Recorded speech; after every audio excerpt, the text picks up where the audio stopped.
ನಮಸ್ಕಾರ ರೀ ಎಲ್ಲರಿಗೂ ಹೆಂಗಿದ್ದೀರಾ? ಎಲ್ಲರೂ ಚೆನ್ನಾಗಿದ್ದೀರಾ ಅಂತ ಅನ್ಕೋತೀನಿ. ಮಾವಿನಕಾಯಿ ಉಪ್ಪಿನಕಾಯಿ ಅಂದ್ರೆ ನೋಡ್ರಿ ಪ್ರತಿಯೊಬ್ಬರಿಗೆಲ್ಲ ಬಾಯಿ ನೀರು ಬಿಡು ಹಂಗೆ ಇರ್ತಾವೆ. ವರ್ಷನ ಮಾಡ್ಕೊತ ಹೋಗ್ತಾರೆ.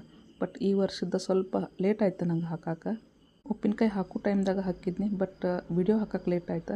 ಜಾಸ್ತಿ ಅಂದ್ರೆ ನಾವು ಹೊರಗಡೆಯಿಂದ ತಂದಿರ್ತೀವಿ, ಇಲ್ಲಾಂದ್ರೆ ನಮ್ಮ ಮಮ್ಮಿ ಕಡೆಯಿಂದನೇ ಬಂದಿರ್ತಾವೆ.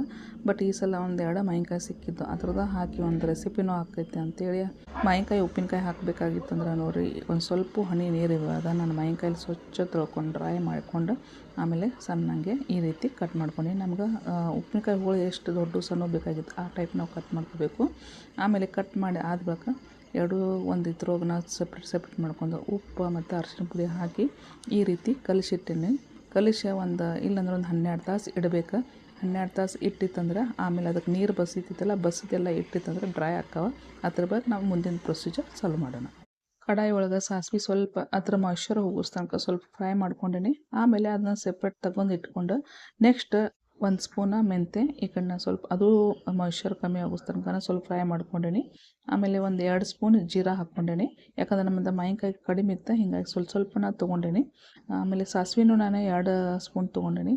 ಆಮೇಲೆ ಲಾಸ್ಟಕ್ಕೆ ಹಳದಿ ಕಲರ್ ಸಾಸಿವೆ ಬೀಜ ಇರ್ತಾವಲ್ಲ, ಅಂದ್ರೆ ಬೇಳೆ ಇರ್ತಾವಲ್ಲ, ಅದು ಬೇಳೆ ತೊಗೊಂಡು ಅದನ್ನು ಸ್ವಲ್ಪ ಮಾಯ್ಶ್ಚರ್ ಕಡಿಮೆ ಆಗೋಸ್ ತನಕ ಅಷ್ಟನ್ನು ಫ್ರೈ ಮಾಡ್ಕೊಂಡೀನಿ.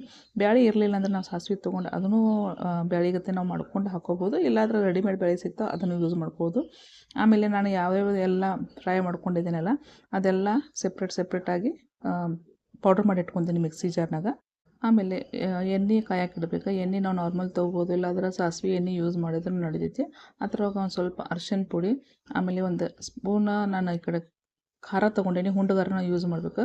ಕಲರ್ ಖಾರ, ಆಮೇಲೆ ಸ್ವಲ್ಪ ಖಾರದ ಖಾರ ಹಾಕ್ಕೊಂಡು ಉಪ್ಪು, ಆಮೇಲೆ ಇನ್ನೊಂದು ಸ್ವಲ್ಪ ಮ್ಯಾಗ ಹಿಂಗೆ, ಆಮೇಲೆ ನಾವು ಏನು ಮಸಾಲೆ ಎಲ್ಲ ನಾವು ಹುರ್ಕೊಂಡು ಪೌಡ್ರ್ ಮಾಡಿ ಇಟ್ಕೊಂಡಿದ್ದಿಲ್ಲ ಅದನ್ನು ಮಸಾಲೆ ಇದ್ರೊಳಗನ ಹಾಕ್ಕೊಂಡು ಕಲಸಿಟ್ಕೋಬೇಕು. ನಾನು ನಿನ್ನೆ ನಂತರನ ಇದು ಕಟ್ ಮಾಡಿ ಪೂರ ಡ್ರೈ ಮಾಡಿ ಇಟ್ಟಿದ್ನಿ. ಈಗ ಅದು ಎಲ್ಲ ಮಸಾಲೆ ಆರಿದ ಬಳಿಕ ಇದನ್ನು ನಾವು ಮಾವಿನಕಾಯಿ ಕಟ್ ಮಾಡಿದ್ದೇವಲ್ಲ ಅದನ್ನು ಹಾಕ್ಕೊಂಡು ಚಲೋ ಹೊತ್ತಂಗೆ ಮಿಕ್ಸ್ ಮಾಡ್ಕೋದ್ರಿ. ಮಿಕ್ಸ್ ಮಾಡ್ಕೋತಂದ್ರೆ ನಾವು ಯಾವುದೂ ಯೂಸ್ ಮಾಡಬೇಕಾದ್ರೆ ಒಂದು ಹನಿಯೂ ನೀರು ಸಿಡಬಾರ್ದಂಗೆ ಪ್ರತಿಯೊಂದೆಲ್ಲ ಡ್ರೈ ಮಾಡ್ಕೊಂಡನ ಯೂಸ್ ಮಾಡ್ಕೋಬೇಕು. ಉಪ್ಪಿನಕಾಯಿ ಕೆಡಬೇಕಾದ್ರೆ ನೀರಿಂದ ಅಂಶ ಸ್ವಲ್ಪ ಇತ್ತಂದ್ರೆ ಕೆಡೋ ಕಾರಣ ಇರ್ತವೆ. ನೋಡಿರಿ ಎಷ್ಟು ಮಸ್ತಾಗಿ ನಮ್ಮದು ಉಪ್ಪಿನಕಾಯಿ ರೆಡಿ ಆಯ್ತು. ಆಮೇಲೆ ಮ್ಯಾಲೆ ಸ್ವಲ್ಪ ಹುಳಿ ಇರ್ತಾವಲ್ಲ ಮೈನನ್ನು, ಅದಕ್ಕೆ ಸ್ವಲ್ಪ ಬೆಲ್ಸ್ಬೇಕಂತೇಳಿ ಬೆಲ್ಲ ಹಾಕ್ಕೊಂಡೀನಿ. ಬೆಲ್ಲ ಹಾಕೋಬೋದು, ಇಲ್ಲಾಂದ್ರೆ ನಾವು ಸಕ್ಕರೆನೂ ಹಾಕೋಬೋದು, ಇಲ್ಲ ಬೇಡ ಅಂದ್ರೆ ನಾವು ಸ್ಕಿಪ್ಪು ಮಾಡ್ಕೋಬೋದು. ನಾನು ಸ್ವಲ್ಪ ಬೆಲ್ಲ ಹಾಕಿದ್ದೀನಿ. ಹಾಕಿ ಅದನ್ನು ಒಂದು ಸ್ವಲ್ಪ ಚಲೋ ತಂಗೆ ಮಿಕ್ಸ್ ಮಾಡಿ ಒಂದು ತಾಸು ಒಳಗೆ ಕಡಾಯಿ ಒಳಗನೆ ಇಡಬೇಕು.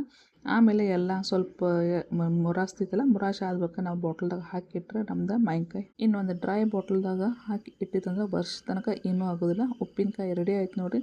ನಿಮ್ಗೆ ಉಪ್ಪಿನಕಾಯಿ ರೆಸಿಪಿ ಇಷ್ಟ ಆಗಿತ್ತಂದ್ರೆ ಲೈಕ್, ಶೇರ್ ಮತ್ತು ಕಮೆಂಟ್ ಮಾಡಿ ಹೇಳಿ. Thank you.